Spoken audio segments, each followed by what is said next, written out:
Good morning, everyone. Dr. Heater here.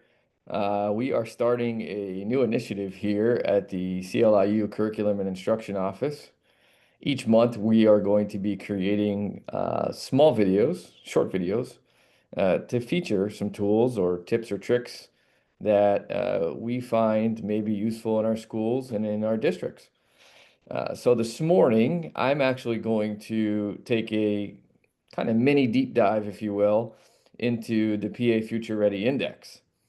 So just bear with me for 1 second. I'm going to share my screen here.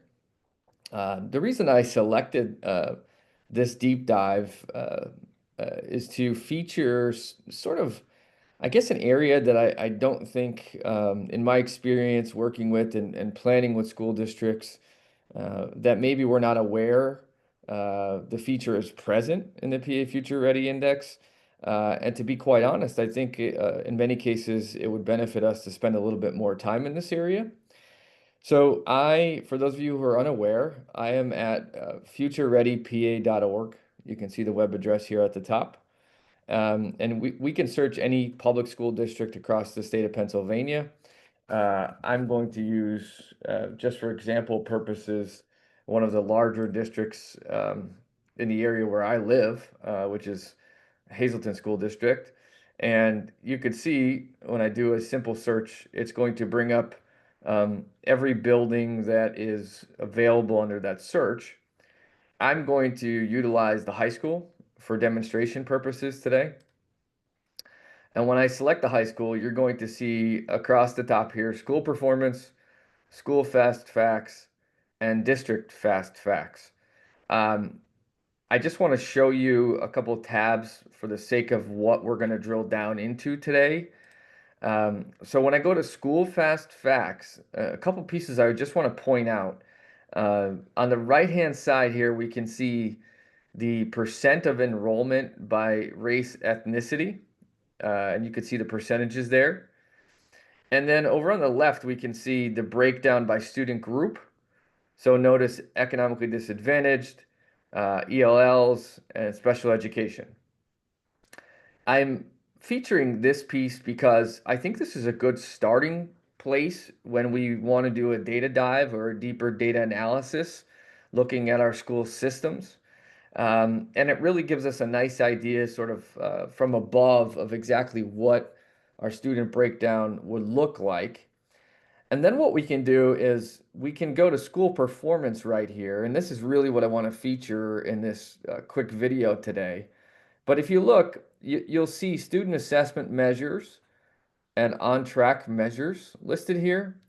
Now, just for demonstration purposes, if you were to hover your cursor, your mouse over the color dots and or arrows, you'll notice you'll get a caption that will show up. So essentially, the arrow or lack thereof represents the performance as compared to the previous year.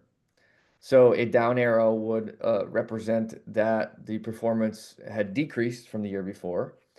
And an up arrow, of course, would demonstrate an increase.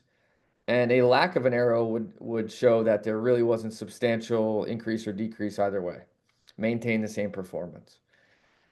The color of either the arrow or dot, if you will, represents whether or not the school is meeting the statewide goal or interim target.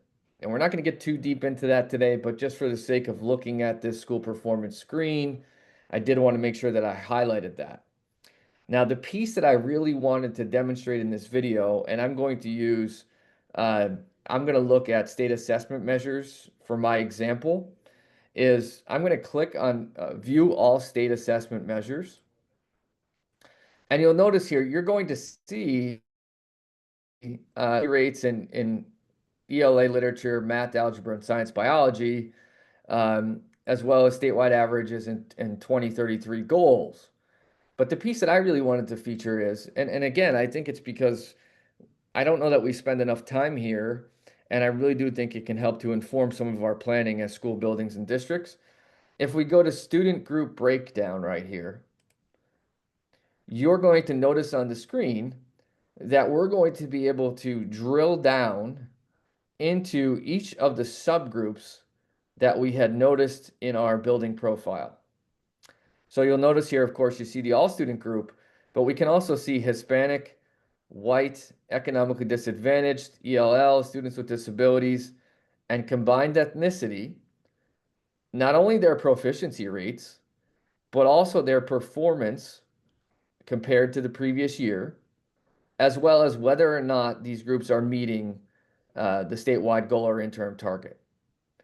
Now, one more drill down, and I'm just going to use the Hispanic subgroup for the sake of demonstration.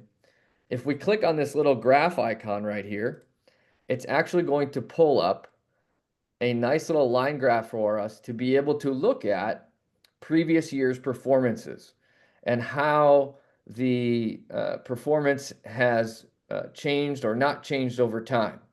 Now, again, let's caution on the 2021 year, of course, right? Because we know we kind of had that global issue going on. I'm not going to mention the name that did impact testing, but we are at a point now where we've got 3 years worth of data again. And I do think there's quite a bit of value in looking at the trend data as well as drilling down into each subgroup individually.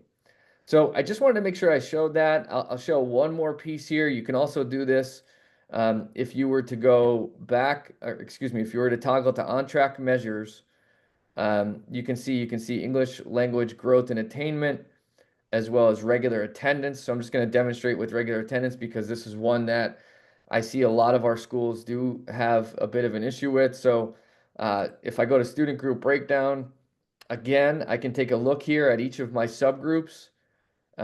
In this case, I'm going to look here, economically disadvantaged students, 44% are meeting regular attendance rates.